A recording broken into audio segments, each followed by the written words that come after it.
안녕하세요. 저는 올해부터 사회부에 근무하는 34살 기자입니다. 저의 꿈은 아나운서인데 어릴 때부터 얼굴에 틱장애가 있어서 표정 관리가 어렵습니다.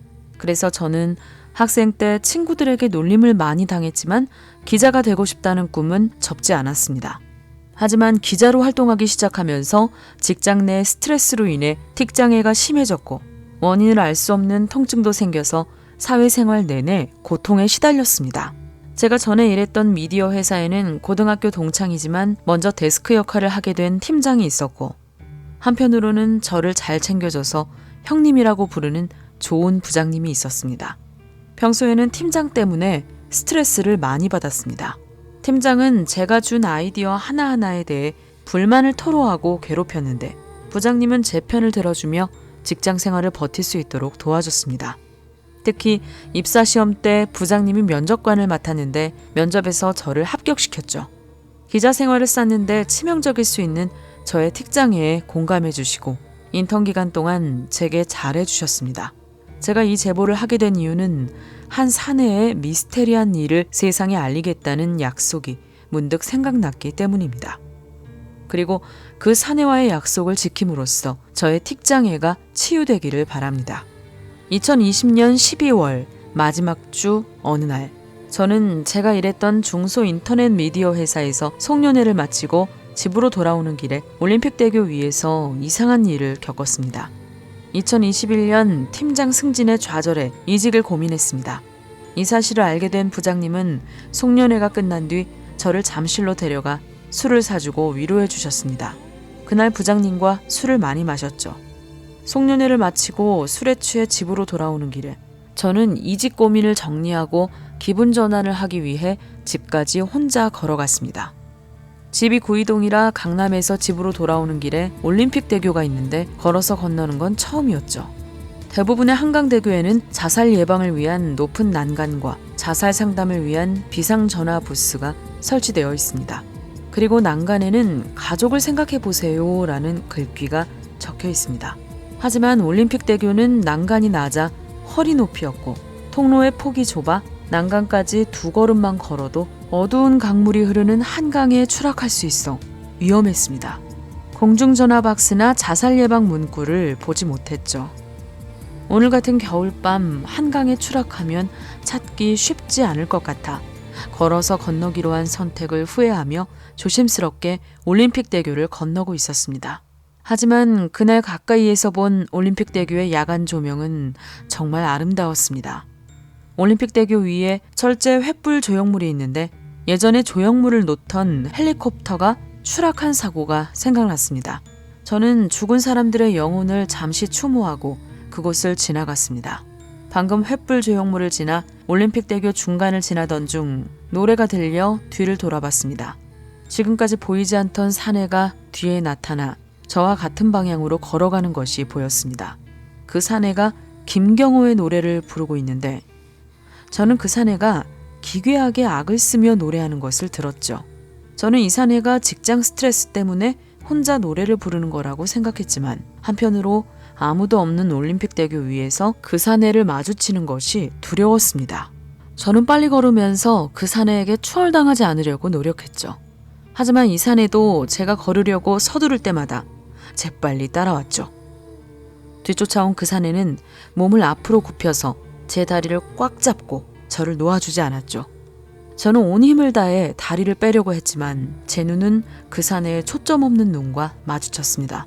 사내의 팔과 다리는 말랐지만 그런 힘이 어디서 나오는지 제 다리를 놓아주지 않았죠. 또한 그 사내의 옷은 물 밖으로 막 나온 것처럼 식은땀으로 젖어 있었습니다. 저는 너무나 깜짝 놀랐죠. 그리고 그 사내는 저에게 이렇게 말했습니다. 뛰어내릴 것 같아요. 다리를 건널 때까지 저를 붙잡아 주세요. 이 말을 들었을 때 저는 이 사람이 정신질환자라고 생각했죠. 올림픽대교에 전조등을 켠 차들이 오가고 있었지만 과속으로 지나다녀서 도움을 요청하기 어려웠습니다. 휴대폰을 꺼내 119에 도움을 요청해야겠다고 생각했는데 이 사내가 물귀신처럼 제 다리를 잡고 있었죠. 119 구조대가 올 때까지 이 사내와 함께 올림픽대교에 서 있을 생각을 하니 용기가 나지 않았습니다. 그 산에는 올림픽 대교에서 뛰어내리려고 왔는데 어머니의 얼굴이 생각나서 집에 가려고 했어요.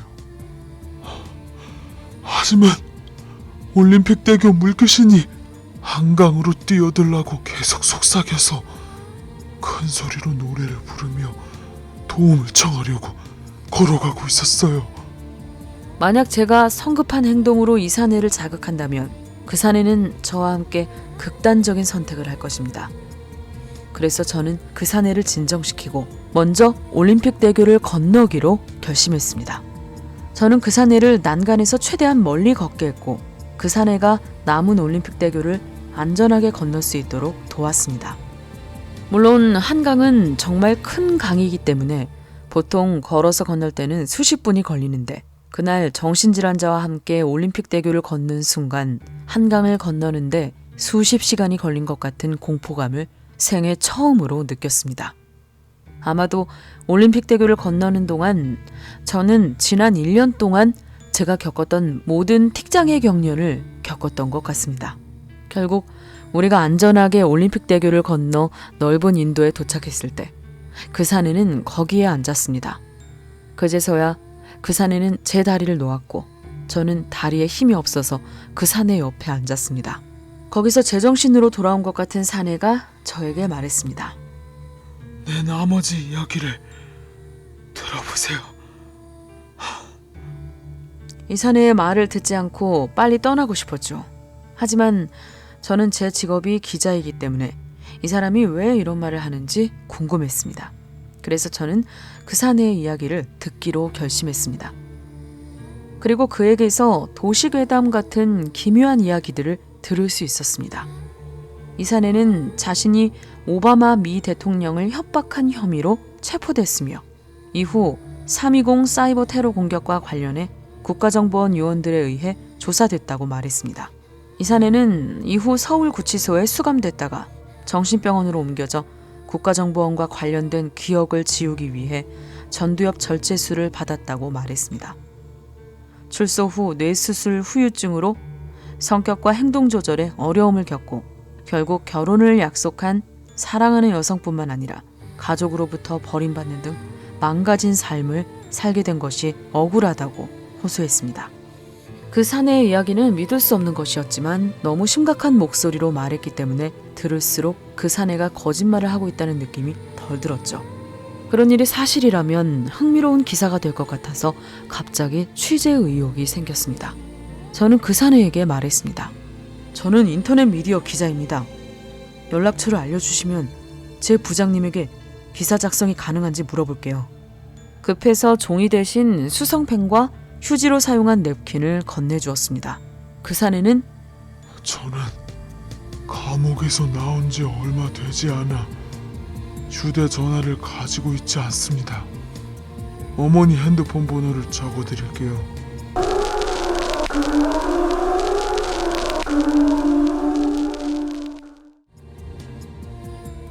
그리고 휴지를 제게 건네주었습니다.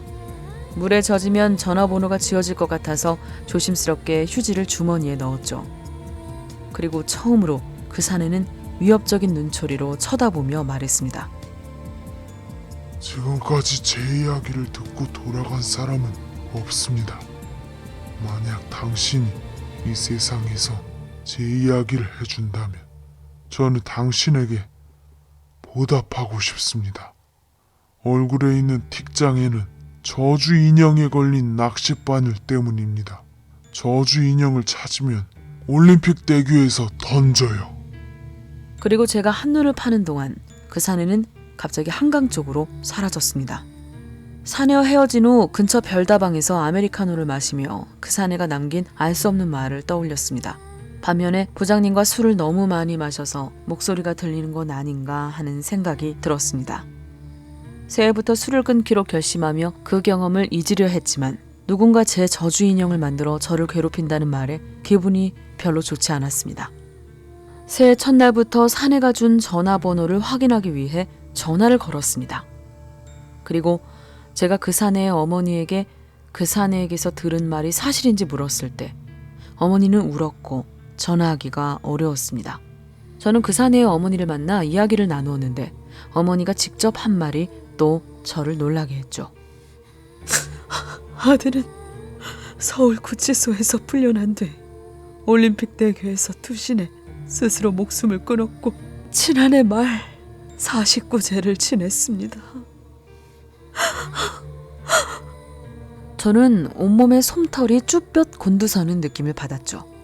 그날 밤 제 다리를 잡고 제 도움으로 올림픽 대교를 건넜던 그 사내를 생각하면 몸서리가 쳐졌습니다. 그 후 저는 그 사내의 어머니와 몇 번 더 인터뷰를 했고 그 다음에 취재 아이템 회의에서 국가정보원의 의혹에 대한 취재 기획서를 부장님에게 제출했죠. 회의에서 제 설명을 듣고 있던 팀장은 저에게 이건 어떤 기사인가요? 우리 인터넷 미디어 회사는 공포 사연이나 읽는 웹사이트인가요? 라고 말하며 부장님에게 그런 도시괴담을 기사로 만들기 시작하면 찌라시라는 소리를 듣습니다. 라고 말하며 제 기획서를 공격했습니다. 너무 속상해서 그랬는지 얼굴이 자꾸 틱장애가 와서 제 얼굴을 본 부장님이 급하게 팀장을 제지했습니다.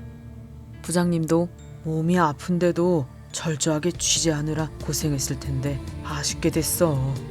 다음번에는 꼭 취재할 수 있는 아이템으로 처리할게. 라고 하며 아쉬움을 달랬습니다. 저도 다음번에는 부장님께 기사 아이템으로 선정되기를 바라며 그 사내와의 약속을 잊어버렸습니다. 하지만 시간이 지날수록 얼굴이 점점 더 아프고 병원을 찾아 진찰을 받아봐야 소용없을 때 문득 사내의 말이 생각났습니다. 기자로서 평소에는 샤머니즘과 엑소시즘을 미신으로 여겼는데 그때는 지푸라기라도 잡는 심정으로 저주인형을 의심했습니다. 우선 저를 저주할 수 있는 사람은 저를 괴롭혀온 팀장밖에 없어서 팀장이 부재 중일 때 서랍을 뒤져야겠다고 생각했습니다. 저는 야간에 제보 전화를 기다리며 혼자 근무할 기회가 있었는데 회사 사무실에 있는 서랍을 모두 열고 직원들의 소지품을 뒤졌습니다. 그리고 저는 다시 놀랐습니다. 제가 존경하고 형님으로 생각했던 부장님의 서랍에는 케이크 상자가 있었고 제 이름이 적힌 저주 인형이 있었습니다.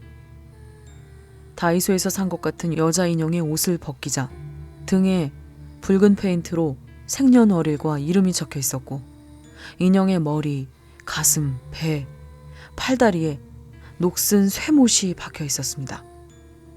저는 핸드폰으로 인형 사진을 찍어서 부장님에게 보여줬고 저주 인형을 만들어서 저를 몰래 모욕했던 부장님과 의절했습니다. 그러나 부장님과의 오랜 친분을 고려해 경찰에 신고하지 않았습니다. 특히 형님처럼 믿어온 부장님이 실제로 저를 저주했다는 사실 때문에 많은 배신감을 느꼈습니다. 이후 회사 전 직원이 사무실 CCTV를 통해 저주 인형 사건을 알게 됐고 더 이상 회사에서 일할 수 없게 되자 사표를 내고 더 나은 언론사인 K본부로 자리를 옮겼습니다. 제가 사직하고 퇴근하는 길에 팀장이 저를 흡연구역으로 불러서 저주인형 사건에 대한 모든 진실을 털어놓았습니다. 팀장 말로는 6년 전 입사 면접 때 팀장이 저의 스펙 때문에 채용해야 한다고 주장했는데 부장님이 저의 틱장애 때문에 많이 반대했고 국장님까지 직접 설득했다고 합니다. 두 사람의 의견이 충돌하자 반대 근거가 약했던 부장님이 면접 지원자들의 관상을 보자고 제안했고 팀장이 부장님을 따라 역술가를 찾아가 면접자들에 대해 조언을 구했다고 합니다. 그런데 역술가가 부장님을 보고 깜짝 놀라서 회사가 문제가 아니라 네 놈이 문제야.